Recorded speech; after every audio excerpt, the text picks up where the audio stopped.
JonJonTheWise with another live chat for you guys. Hope you guys are having a wonderful week, month, day, even your year. I'll be there for you. Hope everything's going well with you guys. Thank you so much for joining me. I really appreciate all the support and love. I'm over here at work. Just thought I'd do a little live chat, like the good old days. Um, So we can talk, man. There's so much stuff that's happened. I haven't really had a chance to talk to you guys in a while, so I would love to interact with the folks online. If you're at work, have a wonderful day at work. I'm here to help you make that hour go by faster and talk about cyberpunk, talk about anything, talk about hobby stuff, whatever you guys want. There's really so much to talk about, really. I've done so much shit in between the last time we've had a chat. So I'm happy to see you guys, happy to be here. And I just want to thank everybody that's subscribed to the channel, liked, shared my stuff, said positive things online, joined the Patreon, supported the people that I've promoted and shouted out. All that stuff is awesome positivity that I love to see. And I just appreciate it, guys. I really, really do. And if you're listening to this in the future, not live because you can't make it for the live experience, I hope you're having a wonderful day. Thank you so much for your support. Let's get into the gist of it. If this is your first time watching my channel, this is your first time watching my live chat, I really appreciate it. Make sure you guys follow me on all social media. JonJonTheWise. I'm everywhere. Instagram, even TikTok. My TikTok's popping, as the young kids say. The young kids don't say that anymore. I'm old. It's lit. No, they don't say that either. What do they say? It's a vibe? I caught a vibe? I don't know, man. I'm old. I'm a dad. I have a kid now, so I've embraced being an old man. Yeah, so social media, Tabletop Cyberpunk, the podcast. Make sure you guys listen in to Night City Council. I'll be recording tonight with James Hutt from Martel Saurian Games. We talk about DLCs and all kinds of stuff. We're getting a little more loose, James and I have a better, every time we do this show, we have a better relationship, and it's become really fun to just hang out with James, have a good time, and chat about Cyberpunk, answer some questions from the community. So I'm loving it. I'm loving it. It's really good. Yeah, so that's Tabletop Cyberpunk. Make sure you guys follow me there. Subscribe to the channel if you haven't. And patreon.com/JonJonTheWise is the best way to support me. I really appreciate all my patrons. Love you guys, seriously, from the bottom of my heart. I really appreciate it. You guys help me keep the hobby going and really just motivate me. You know what I mean? What's up, Twiggy? Love you, buddy. Good to see you, man. I'm glad that I could chat with you again. Twiggy is a hobby painter now. He officially has painted some models, sold them on eBay, and made some money.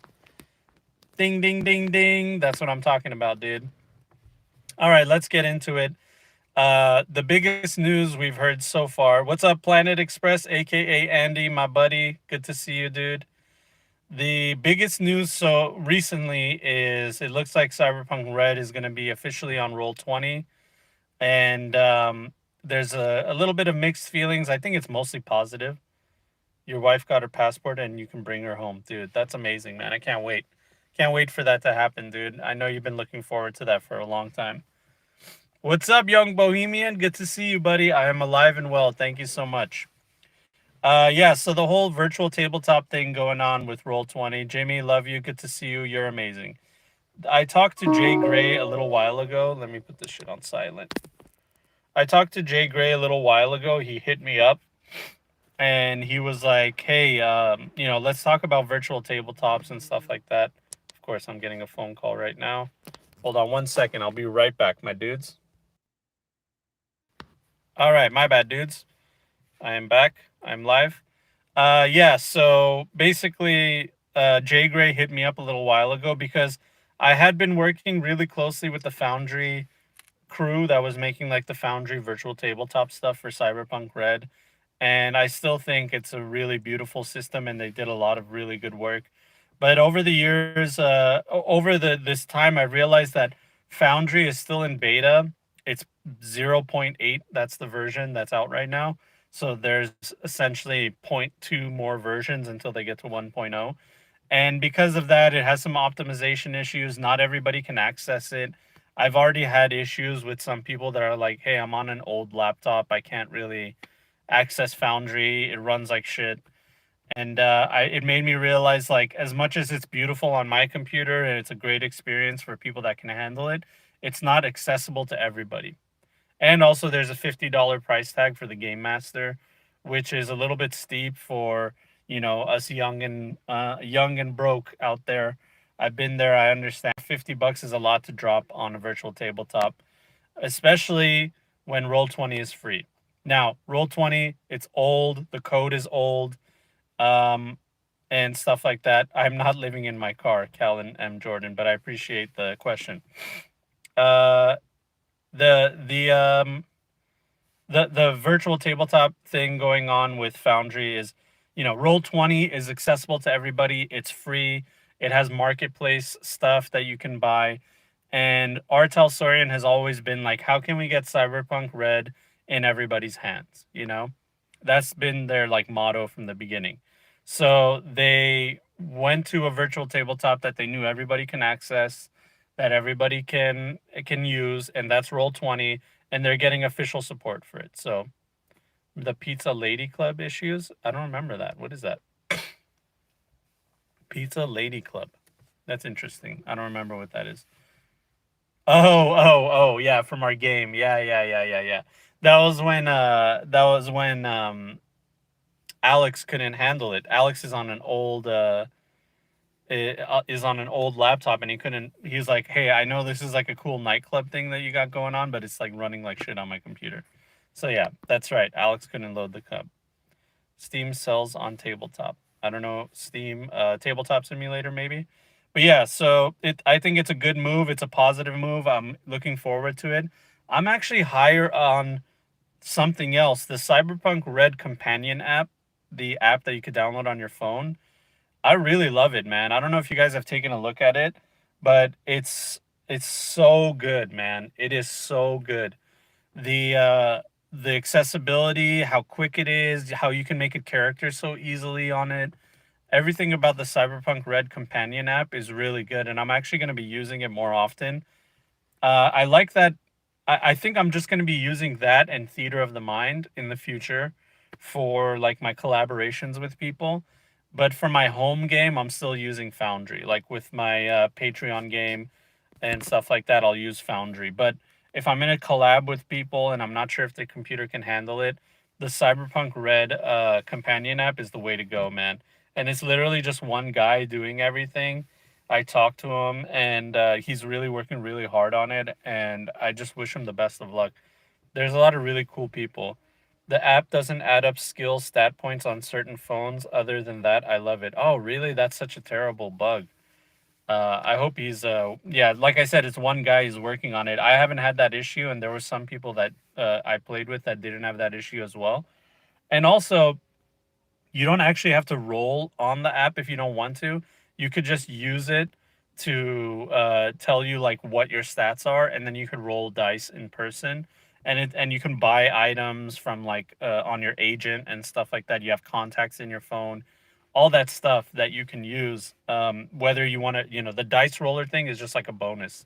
So yeah, I'm high on that companion app. Luke Augustson Luke Augustson says, hey, John, thanks for all your videos and advice on Discord. Last Friday, I GM'd my first Cyberpunk Red game for my friends who have never played, and we had a ton of fun. Hey, man, I'm so glad that you had a ton of fun. I'm happy to help you. That's perfect. That's a perfect scenario for me. Somebody comes, sees my videos, and they're like, oh, man, this is exactly what I needed, and I'm going to take these ideas to my home game, and we're going to have a good time. That's it. Chef's kiss. That's it. That's all I ever wanted. I appreciate the support, man. Happy gaming. And if there's anything you need, remember that. Whoops. Whoops. If there's anything you need, remember that Discord is there for you. All right. Yeah, the first game is really nerve wracking. It sucks trying to get the first game going, especially as a new game master. You're like, am I prepared enough? Do I know what I'm doing? Will people think I'm an idiot? et cetera, et cetera, et cetera, imposter syndrome, social anxiety, all that stuff. It just kicks in, and it's totally normal. I'm here to tell you that even I have all those things. So even though like I'm like relaxed now, I'm at like a state when I'm running a game that I'm like, you know what, this is fun. I'm just having a good time, relax, and I'm having a great time with it. But I still get social anxiety. I still get imposter syndrome. I still get in my own head. And all those things are normal things that happen. You just have to fight those inner demons, the inner saboteur. Ferg Clan says the Discord is an awesome resource. The Discord is an awesome resource because of people like you, Ferg Clan, and all the other Chumbas there that are helping out. I merely got together with some other content creators and I said, hey, why don't we make a fan? Like, there isn't like an official fan Discord. There was at the time, but it wasn't like, it didn't get started from content creators. It got started from other people. And really, I was like, hey, let our like constitution of this Discord be, we're here to help people, no gatekeeping, and if you're a content creator, we'll help promote you, and that's it. And that's what we did. We started with positivity. We're still currently running with positivity. Artel Sorian is a close ally to ours. They help us out a lot. And also, we're a close ally to the subreddit. So that means that we are covering a lot of ground as far as our community goes with positivity. So I love it, man. Speaking of positivity, I guess I should tell you guys the story. So, um, hold on. Before I do, don't contribute to it much, but the homebrew red section has a ton of interesting ideas. Just the fact that you're there and you're asking questions, you're contributing. So, even you're being a part of it. Please, no saying inner saboteur. I watch enough RuPaul's Drag Race to hear that phrase every 5 minutes. It's not RuPaul's best friends race. All right. Yeah, I watch Drag Race too. I'm a huge fan. My wife got me into it. I've been watching it for a long time. I've been even watching like the Spain is my favorite season. The first season of Spain was my favorite one. UK is okay. This latest UK whatever. I'm still enjoying it, but it's not one of the best ones. But yeah, anyway, this is not a RuPaul thing going on, and that's exactly where I got the inner saboteur thing, by the way. But yeah, I guess I should tell you guys this. So for those of you that don't know, I joined a local Warhammer 40K league, and the reason I joined the league was because I wanted to meet new people that play Warhammer 40K. As you guys may or may not know, that is one of my holy shit. I am dying. Yeah, dude. Uh, I joined the league because Warhammer 40K is one of those things that I always wanted to get into when I was younger, and I didn't have money. Now I'm an adult. I have adult money, and I decided, you know what, I'm going to spend my adult money for overpriced plastic models, and I'm going to enjoy doing it. And that's exactly what I'm doing. But you know, when you buy models, you start painting them. You're like, okay, let me start playing with people. Now, I'll tell you this, every single person in my Warhammer 40K league does not give a shit that I'm JonJonTheWise. They don't give a shit that my name is in the Cyberpunk Red Core rulebook. They don't care that the one of the head game designers from Artel Sorin Games does a monthly show with me. I have his phone number in my phone. We text each other every now and then. No one cares about any of that stuff. So I'm coming in as a fresh recruit. You know what I mean? Not that not that any of that stuff matters. I'm just saying that I'm coming at this league, meeting these people where they're like, you're just some guy. And I am just some guy. But that's their mentality when they see me. So that means, what's up, Bronx? Good to see you, buddy. That means that I have to come at it just like all of you come at those new Cyberpunk Red games when you have friends that you're meeting with or new people and you're like, okay, somebody has a game, I'm meeting new people, I've never met these people before, social anxiety, all that stuff happens, right? So you put yourself in a vulnerable position. And just a passerby says, so do you already have a backlog of unpainted miniatures? You know it, man. But you know what? My pile of shame is not that bad. My pile of shame is really compared to other people. I know people that have boxes that they've never opened. I'm not that bad. I have everything pretty much opened and assembled. And I'm only backlogged because I'm taking commissions. So that's a good reason to be backlogged. But anyway, yeah, I don't have a big pile of shame. I love painting. It's seriously one of the best things that's ever happened to me is painting. It's therapeutic. I love it. And it's so rewarding. And over time, you realize you get better and you're like, oh my God, this is so cool, man. Pour Hammer is great, dude. That's one of those things that the name is amazing. For those of you guys don't know what Pour Hammer is you print out your guys and you put them on little standees, and instead of like you print it from a printer, like paper, and they call it Pour Hammer. It's great. I love it. I love stuff like that. But anyway, so yeah, I joined this local league to meet new people to play 40K, and that's what I did. I met new people, great people, really awesome people, largely positive experience, and but the problem was that I would meet these people, but then I can't play with them again because I got another match coming up. And right now, with my situation, I can play one game every like 10 days or 12 days. That's like I can schedule a Warhammer game every 10 to 12 days. It's 4 hours long, maybe 4.5 hours sometimes. So it takes up a lot of hobby time. You know what I mean? And I realized, like, damn, dude, like I'm meeting all these new people, and I'm playing in a competitive league, by the way. So people are like trying to win, and it's fun, but also I'm not having a good time. Like, I want to meet other. I've met the people, and now I want to schedule games with them, but I can't because I have another game coming up with another stranger, and that was a bummer to me. It's like I haven't been able to play with this guy or that guy, and I really want to play with these guys. Um, so basically, what I decided to do was leave the league. I was like, you know what? I think I'm going to leave this league, but let me just play out my one last match and see how it goes. Okay. Now, this is where the gaming horror story nightmare shit starts. Okay. So basically, the I got my opponent. I played Thousand Suns, by the way. Sorry, let me just catch up. I try to convince Grognards with decennial old backlogs to sell those minis. Or decent backlogs. We did back in the 90s, man, when minis were made out of tin and pewter. Yeah. Yeah, I play Thousand Suns. Zinch Demons is what I'm starting. I'm all about chaos. Chaos is my thing. But Thousand Suns is my main army. So I got this opponent, and basically I messaged him on Facebook. I said, hey man, is Saturday morning okay with you? Doesn't get back to me for 2 days, whatever, maybe he's busy. And he responds, I should be able to. Okay, that's it. And I said, all right, man, I'll see you there Saturday morning. No confirmation, no nothing, just okay. That's me. I said I'll see you. Didn't get back to me. First red flag. I'm like, whatever, maybe he's busy.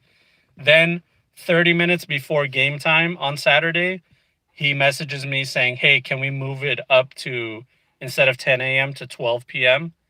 And I was like, all right, man, 30 minutes before, that's kind of a dick move, but whatever. Maybe something happened. I'll go do some errands and stuff like that, and we'll get it done. So I go do my errands. I come back. This guy comes in, and he's like, sorry, bro. I don't want to make judgments on his appearance, but I'll let you guys guess, what kind of dude this guy was. He said, sorry, bro. I moved up our time by 2 hours because I partied too hard last night. You know how it is. I said, okay, sounds good. Let's play. Anyway, we start putting our models on the table. This guy has not a single model painted. Okay. He does Speed Wa Orcs, which is like a high meta fucking, like super meta, super meta. Like it's one of the top armies right now. It's kind of cheesy. Even though they've nerfed it, it's still really cheesy. But whatever. And you could play whatever you want. I don't care. I brought a more like fun list that I wanted to play. Like I have Magnus in there and stuff like that. He's not very competitive, but he's fun to see on the board. And nothing was painted. It was all on the table, not even primered. It was just gray plastic. And I have my beautifully painted army right there. And we start playing, and this guy didn't know any of his rules. He was basically cheating the entire time. And you know how it is. It's like, oh yeah, my guy does this and this. And I'm like, are you sure? And he's like, yeah, yeah, that's what it does. We look it up. No, that's not what it does. It actually doesn't do that. It does way less than what you said. Oh, my bad, dude, my bad. Anyway, we start playing. That happens like constantly, constantly, constantly. It keeps happening to the point where like I got exhausted. I got exhausted like asking him like, "Hey, are you sure that that's what it does? Because that sounds really powerful." And then looking it up in the book, I got exhausted doing that. So I just said, "Fine, if that's what it does, that's what it does." And we just went on with the game. It was 4 hours. I lost, of course. He played a high meta list, which he was also cheating with. He just it's not that he didn't know the rules, he didn't care to know the rules. You know what I mean? He didn't care about the time that we're spending there. He didn't care that his opponent is ignorant of his rules, and maybe like you should do a good job and be diligent, because I can only read my codex and know my army. I can't know everybody's army. So it's kind of like we're working on an honor system where it's like I'm just going to assume that you know your rules and you're not going to cheat, because there's no way for me to verify every single thing that you're doing without us being here for like 10 hours. So basically, I got exhausted trying to figure out what he was doing. And then another thing that this guy did was he said, like, yeah, I just broke up with my girlfriend yesterday. I kicked her out of the apartment. And in my head, I'm like, I wonder who's in the right between you two. And then some young girls walked into the store, and honestly, they could have been underage. Like they looked that young, and this guy was looking at them and going like, "Whoa!" Like staring at them, with the male gaze, kind of like creepy bullshit. And he's like, "I'm free now, bro. I can look." And I was like, "Man, this guy's such a sleazebag, dude. Seriously, such a scumbag." You know what I mean? And we just play. It was terrible. It was not a fun experience. I lost, and really at the end of the game, he had the audacity to be like, "Oh, if you want to play again, let me know." I'm like, "Yeah, so you can, ruin my day again." So that was it. I called I hit up the tournament organizer, and I said, "Hey, man, I'm out of the league. Sorry. I know that that messes things up a little bit, but I can't do it with the league right now. You know what I mean? It's not going to work out for me." So he was a little bit upset about it, which, come on, dude, it's a local casual league. Nothing changed. It literally nothing changed. Like, I was the only one that dropped out. Another guy dropped out. So we had two even guys dropping out. So it actually made the pairings even. You know what I mean? But anyway, now he wants to like talk to me later today. He's like, "Can we have a conversation on the phone?" I'm like, "Okay, fine, whatever." So I'm supposed to call him later today and try to figure out what the hell happened. But anyway, that's my horror story. I haven't had one of those in a long time because I've been playing with like positive folks, good people. It's been an amazing experience. Almost every single opponent that I've had, bar maybe one or two, like even those one or two, I liked them, but I'm probably not going to play with them again.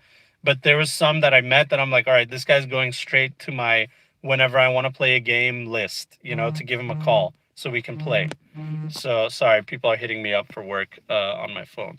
So yeah, that was my 40K experience. You know, as my wife said, everything has been positive up until I was bound to get something like that happen. It just sucks that when you lose to a guy that doesn't know his rules, doesn't give a shit, was cheating the entire time, and also his army was unpainted, he was late, like all those things happen, and it's just like a shitty experience, dude. You know what I mean? I'm sure you guys have been through shit like that too. So yeah, that was my situation. um yeah, so Manuel, I'm trying to get back to these questions. Hey JJ, do you use any homebrew for your car combat or chase? I try to make them cinematic, but usually turns repetitive and bored. I actually made a video about car chase stuff. Cyberpunk Red has some really cool rules. Usually I do like the driving test opposition kind of thing. So like the player's car, the whoever's driving that car does a drive test, and if they beat like a certain number, then I don't give them negative modifiers when they're shooting outside of the car and stuff like that. But and then I'll do the same thing for the enemies. Like let's say I say do a driving test, it's a DV 15 and they roll a 12. Okay, you get -1 to all your -1 modifiers to hit across the board for everybody in the car because the car is moving around too much and you can't get a good shot on, stuff like that. So I try to add the driving skill as some kind of thing to mitigate and to make things a little bit more interesting. But I also try to think like, would it, what's like, what do they do in movies that's cool? There's the guy with the shopping cart. There's a baby in the stroller. You got to go around the baby with the stroller. Although you don't want to hit the, if they hit the baby stroller, there was cans in it. Okay, don't put a baby in there. But it's the suspense of hitting the baby stroller. But stuff like that. Lord Deathis sounds exactly like one of my friends. I'm getting really tired of those kinds of people. Have been thinking of unfriending him or stop playing with him.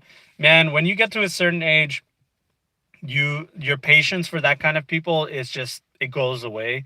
I have no patience. I don't suffer fools. I have no patience for people like that. I can't deal with it, man. If you don't respect my time, if you don't respect, if you don't like, dude, when I don't know a rule and I fuck up on a rule, it sits with me. Like I'll play with my friend, I'll do a thing, and then later on when I'm reading my book, I realize like, oh shit, I totally did that wrong. Like the rules clearly, and which by the way, Warhammer has a million rules. So I'm like, oh fuck, I fucked up this rule. It's actually a 6 inch range, not a 12 inch range. That changes everything. And then I'll text my friend and say, hey, by the way, I totally cheated. I fucked up. It's supposed to be 6 inches, not 12 inches. My bad. Now next time I'm gonna make sure and be diligent not to do that again. This guy didn't care. Like he would say like it does this and I'm like, are you sure? And instead of checking, he'd just say with like full confidence like, yeah, that's what it does.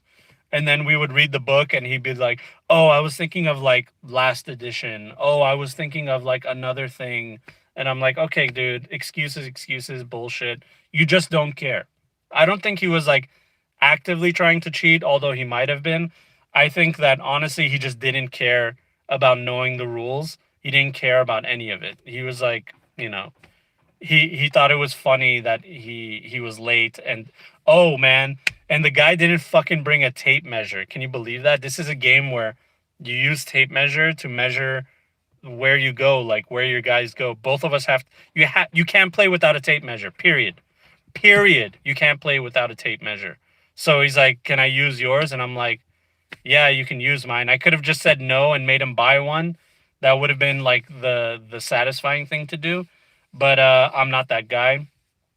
So obviously I let this douchebag use my tape measure. And you know what this guy says? He goes, I never bring a tape measure, bro. Like bragging about it. Like as if that's something to be proud of or something. Like anyway, that was the situation. Uh I think Cyberpunk Uncensored has something for that Manuel Portillo. Yeah, they might actually. Um, you find a few games in the 40K leagues, but 99% of them are just disgusting. Yeah, the local casual leagues are usually, like I said, I played, this was my fourth game. Out of the 4 games, 3 of them were perfectly good experiences. It was a positive experience. The fourth one was a bad one. That's it. So 25% attrition rate is not too bad. You know what I mean? With all the things going on out there. Nothing like nerd drama. Colby Olson. I love 40K, but it can be frustrating at times. Mostly it depends on who you play with. I think the problem with 40K, especially in 9th edition, is that there's so many rules that even if you just focus on your army, you're still going to get things wrong. And that's why the honor system and sportsmanship is so much more important, because it's like if my opponent gets something wrong, I want to at least know that it was not intentional and that they care and they just made an honest mistake, because that I can get over that. But if they don't care and they're probably like the type of person to cheat, then it's a shitty experience. You know what I mean? I had no confidence in anything that he was saying. So anytime he would like succeed in something, I'm always thinking to myself, like, did he succeed because he cheated? Or did he succeed because he fair and square got me? You know what I mean? And you don't want to think that way when you're playing. You just want to fucking have a good time, you know? And not have to worry about that stuff. Not knowing the game and not getting time play is why I didn't play much, because didn't want to be that guy taking so long because not sure of my army. Being new is not a big deal, dude. Being new and not knowing your rules and saying like, "Hey, I'm new and I fuck up my rules all the time." I I don't care if you mess up your rules if you're new. This guy said I've been playing Orc since 5th edition. We're in ninth edition, so he's been supposedly playing for like what, 7 years, something like that, 8 years. So, or maybe more actually. So, if this guy's claiming that he's been playing since 8th edition or 5th edition, then there's no excuse for him to not know his fucking rules. He just didn't give a shit. He didn't care, and it was just gross.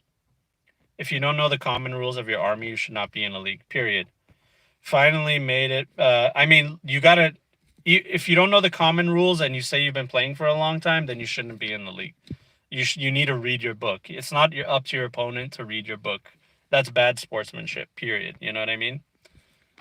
Stephen Odinson finally made it back. Hope you and the family are doing good. Always good to see you, wise man. Good to see you too, Stephen. Thank you so much. We're doing perfect. Holidays are around the corner, and I'm loving life, man. Thank you so much. When I was a kid at a GW, the employee was showing a super young kid how to play, and he told him to roll the dice, see how many enemies he hit. He took it literally and threw the dice at the models. Oh man, that's funny. That's funny. Ba, ba, ba. Baby in a stroller. I'll have to remember that. Hey John, I gotta go. Love you too, buddy. Love you. Sorry if you left and I didn't say bye already. Andy says I've never played 40K, but I know you need a tape measure. Yeah, dude, you need a tape measure. Shake my head. Luke says, shake my head. That's like the guy who comes to D&D with no dice. If, like I said, if you come to D&D with no dice and you're new, that's fine. You can use my dice. But he's been playing for a long time. His army wasn't painted. He was late. He didn't know his rules. He didn't bring a tape measure. And he was like generally a creepy, gross guy. So it was just not a good experience. I hate what ITC has done to the community as a whole. I don't think it has anything to do with the rule set. ITC, for those of you that don't know, is basically like a standardized rule set that was made by the public. It wasn't even made by Games Workshop. They decided like this should be the general rules to make it like an even playing field for everybody, because there's a lot of like granularity with like terrain, armies, and choices that you can make.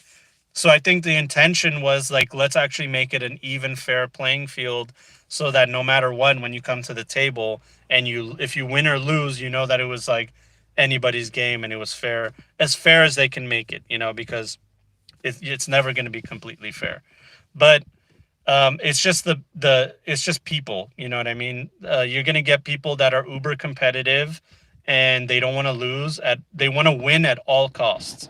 I always play to win because I like to win. I'm competitive too, but I don't win at all costs. You know what I mean?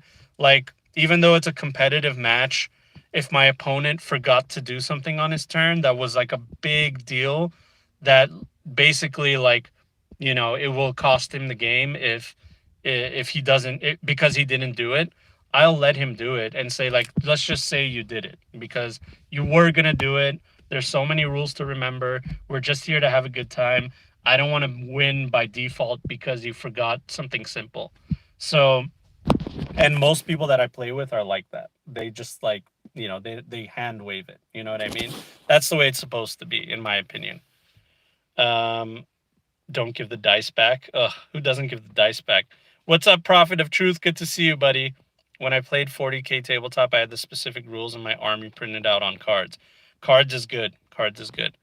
Manuel Portillo says, last one. Do you have cool advice for making more interesting those situations where you enter a room and have to look for clues and finally resolve the mystery like a dead PC or something? Yeah, that's a good question. Hold on, let me drink some water. Hold on one second.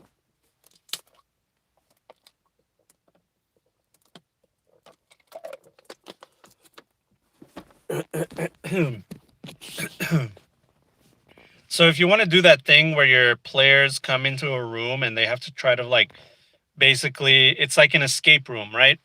You guys have seen stuff like that. You go to an escape room, they give you a few clues, and there's stuff going on around the room to help you out.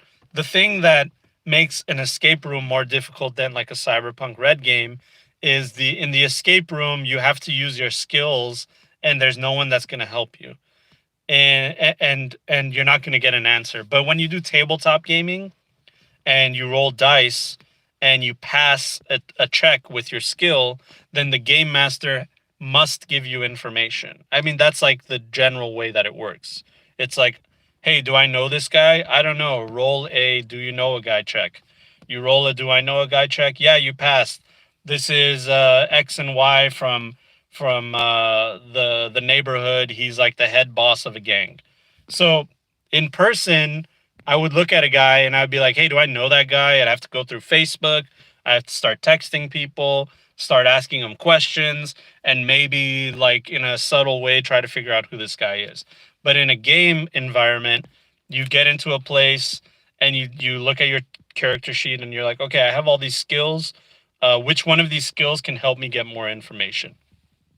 So if you know that that's how the game works, you basically work backwards. You try to figure out what you figure out the solution to the problem, and then you work from there backwards to figure out how you can give your players clues depending on what skills they use to find that information out. So let's say, for example, your players walk into a room, there's a dead body in the room, and they're tasked with finding out who the dead body is and how they died, why they died. All right, who killed them, why they were killed, the whole thing from beginning to end. You start using your skills. You start figuring out, okay, I'm going to put a blood splatter over here. I'm going to put a bullet that got lodged in between two books in the bookshelf. And it's kind of hard to see because there's a mess everywhere. But if they're perceptive, they'll notice the trajectory of the bullet has gone through these two books. They move the books, they look, they find the bullet fragment, and then they know what kind of gun was used. So like stuff like that. That's how I think as a game master. I'm like, I'll leave these little clues here. I'm not going to tell them how to find the clues. They have to use their skills to find these clues. So you set up everything basically in a way where you can let them basically where you can like give it all away in a sentence and be like, he was shot in the head, the bullet went here, it went through the bookcase, the guy that killed him was the husband of this dude's girlfriend. The guy didn't know that he was, home wrecking, and it was a revenge kill. And then he stole his wallet. The guy that killed him is a corporate. Okay, that's what happened. So I got to figure out how to connect all those things. How did he leave clues? Did he leave a ring? Fell out of his hand from the struggle, and that ring was given to him by Microtech when he became an exec. Stuff like that. So you work backwards is what I usually like to say. Yeah, but taking 2+ hours, I felt so bad. Bronx says. Yeah. Let's see. Recently got into Call of Cthulhu and it gave me some great ideas for GMing a mystery. Have you used any ideas, concepts from other RPGs to make your Cyberpunk campaign better? This is from Young Bohemian. Call of Cthulhu is a wonderful RPG for mysteries. That's basically what the whole game is. The whole game is you're investigators and you're trying to investigate a mystery with supernatural things intertwined into it, of dread and grim, and there's nothing you can do about it. Your gun's not going to do anything, and I love that about it. That's a great way to do it. I have taken stuff from D&D. I've taken stuff from even Rifts. Anything that works and that I like it, I steal it. I love ideas from other games that, even though I haven't played other games like Traveler, I haven't played that, or Twilight 2000. I still like the things that I hear about it, and when I watch like actual plays and I see how they make characters, I'm like, oh shit, that's really interesting how they decided to do character creation. Maybe I can take some of those ideas and add it into my game. Maybe I can homebrew something to make it seem like that. You know what I mean? So I definitely do that all the time. A good idea is a good idea on its merit. I don't care where it comes from. If it's going to help my game and enhance my game, I'm going to use it. And that's actually the cyberpunk way of doing things, to be honest with you. Have you guys checked out this Kickstarter for Mork Cyborg? I've only seen the advertisements for it. It looks beautiful, looks very stylized. People are saying that it's exciting. It looks cool. I don't know anything about it. I might give it a gander later on down the line, maybe when it comes out and stuff like that. Just a passerby says, John the Wise, do not forget brute force and TTRPG escape room. Yeah, brute force is good too. Yeah, brute force is something. Thanks. That gave a lot of ideas. No problem, Manuel. Good luck and have a great time playing and happy gaming. Mr. Fogel, Stranger Danger, what's up? Long time no see. I know it's been too long, Mr. Fogel. I miss you, dude. Hope you're having a wonderful day, and I hope you're having great games. Luke Augustson says, I made references in my Cyberpunk to real world locations, like the local booster gang's hideout is the name of a strip club in my neighborhood, LMAO. Love it. That's exactly what I do. I do stuff like that too. I have a setting right now in Texas. It's called the Devil's Triangle. It's Dallas, Houston, Austin, Texas. If you look on a map, it's kind of like a triangle, not a equal triangle, not equilateral, but it's a triangle. And basically, when I was writing the lore for the area, the first thing I did was I looked at Cyberpunk 2020 supplements, Home of the Brave and Land of the Free. Those two cover different parts of the United States. So I went through there, I went through it, and I looked and I said, okay, what's the official lore? Turns out there isn't really that much. They leave it really open. There's like the Texas Rangers are at Texas A&M, and Texas is a free state. It had a lot of oil, and that's why I was able to be a free state. And that's pretty much it. They had some kind of thing about a social security or a social ID number. I think that all kind of went to the wayside with Cyberpunk Red as the government collapsed. But that's pretty much it. So that means that I'm kind of left to myself to figure out what's going on in Austin in 2045, what's going on in Houston in 2045, etc. So what I did was I went to Wikipedia. And the cool thing about Wikipedia is if you're a nerd about like cities, Wikipedia is a really good resource. They break down districts, they break down tourist hotspots, they break down historical things that have happened. So I just took those ideas and I made it a part of the story. For example, at Houston, there is a mission control is there for NASA. You know, Houston, we have a problem from Apollo 13. It's there. So that means that that's probably going to be a hub for space, orbit space kind of bullshittery that's going on in 2045. Who's in space? The High Riders. So I decided maybe Houston is a spot where the High Riders will come down sometimes and do like diplomatic relations with the United States. And Houston and Mission Control is kind of their spot. And that's like how we connect with the High Riders in orbit is through Houston. So it's very important that we keep that area safe outside of a combat zone. And because it's our only connection to the High Riders who can at any time pretty much destroy our civilization if they wanted to, and there's really nothing much that we could do about it. So there's that. There's also in Houston the idea that it's always flooding. So I decided, what if like everything flooded, infrastructure collapsed, and most people just left Houston because they're like, this place is a shithole, it's turned into a swamp, forget about it. So the only people that were left over were like left to basically fend for themselves, and they became empowered. They made a difference. And because of their work, now people are coming back to Houston. And now it's like one of the safest cities, safest in Cyberpunk Red. So I took ideas from the Wikipedia and I imagined what it would be like, what if kind of stuff that happens, in Houston. Uh, Young Bohemian says, as much as I love Night City, I don't think anything beats running a game set in a place you know. Yeah, 100%. I played in Night City pretty much all my life, and I've been having a lot of fun doing games in places that I don't really like did research on and stuff like that.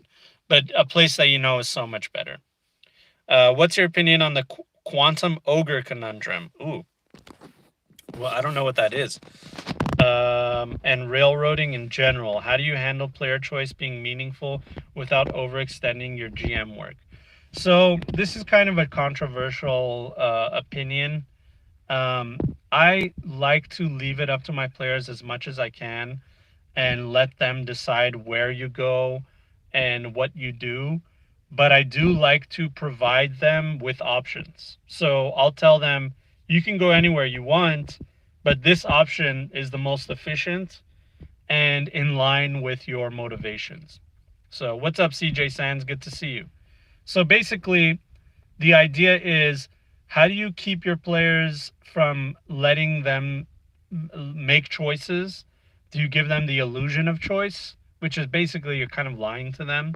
And you can do that and, take the secret to the grave and let them be happy thinking that they made the choices on their own, but really you were the architect of all their choices. Or you can look at what their character's motivations are and use those motivations to try to entice them down the path that you want them to go. And I don't mean like the exact road.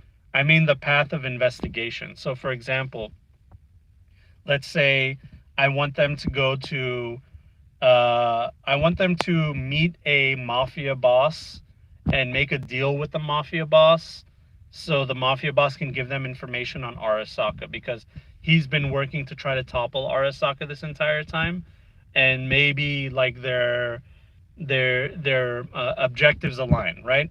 So how am I going to get them to go and be buddy buddy with this mafia boss? I what I can do is I can tell them when the session starts, you're on the road headed to the nightclub. You're going to flex a nightclub run by a mafia boss because you have an appointment with him. Okay, that's a complete railroad. I didn't even give them a choice. I just said like that's where you're going, that's what you're doing. So they would have to go out of their way to be like, no, no, no, we don't want to do that. We actually want to go do X or Y. And then now they're off my railroad, right? Excuse me. So I could do that. I don't think that's the right decision. I think that might be a right decision for like a one-shot adventure, but if you're doing like a campaign kind of thing, I don't think that's a good decision. Instead, what you do is you introduce an NPC that the players can trust, and the NPC lets them know that there's a mafia boss that's been trying to overthrow Arasaka, and he's really close to doing it. That like he's been it's all the buzz on the street right now is this guy's looking for people to recruit to try to help him, and they're like, well, hey man, we're trying to fuck with Arasaka too. Maybe we can get some resources from this guy, at least some information. It's worth having a chat, right? It's at least worth having a chat with this dude. So that that is like me hoping that my players will take that hook and go to the mafia boss and do things. Also, as like experienced players, my players will probably know, oh, John wants us to go over here and talk to this guy. That's why this NPC is here, obviously. Now you can do that. I think that's better than the railroad, personally. It's still a little bit railroady, but it's not completely railroady. But it's much better than the you're forced to go there thing. Now, the third option, which is my favorite thing to do, and this is what I usually do, is I will look at my characters' backstories and I will find an ally in their backstory. Somebody that is either an ally or an enemy, something that's connected to these players. And I have them see that that person is there. Like, let's say it's someone that one of my characters grew up with. It's like a brother to them, long lost brother. Haven't seen them in years and lost contact with them. They thought they were dead. They're walking around in the streets and then they see the guy walking into an alleyway. They see the guy walking into an alleyway, and obviously my player is going to be intrigued. They're going to be like, "Oh my god, I've been wanting to see that guy for so many years, and there he is, right there in front of me. I have to at least go talk to him." So I didn't force my player to go talk to him. I just said, like, I just took somebody from their backstory, and I was like, "They're here. They happen to coincidentally be here." And then maybe I can later on be like, "It wasn't a coincidence. They were actually looking for you, and they were hoping that, it's kind of a trap. They wanted to get you to talk to them," stuff like that.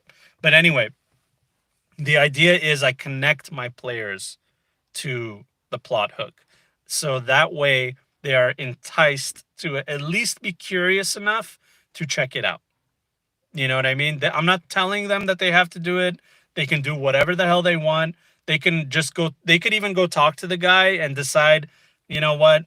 Even though he's saying that the mafia boss is trying to overthrow Arasaka, I don't know. I don't trust this mafia boss. Now, at me as a game master, I roll with it, and I'm like, okay, you don't trust the mafia boss. That's totally fine. But what are you guys gonna do?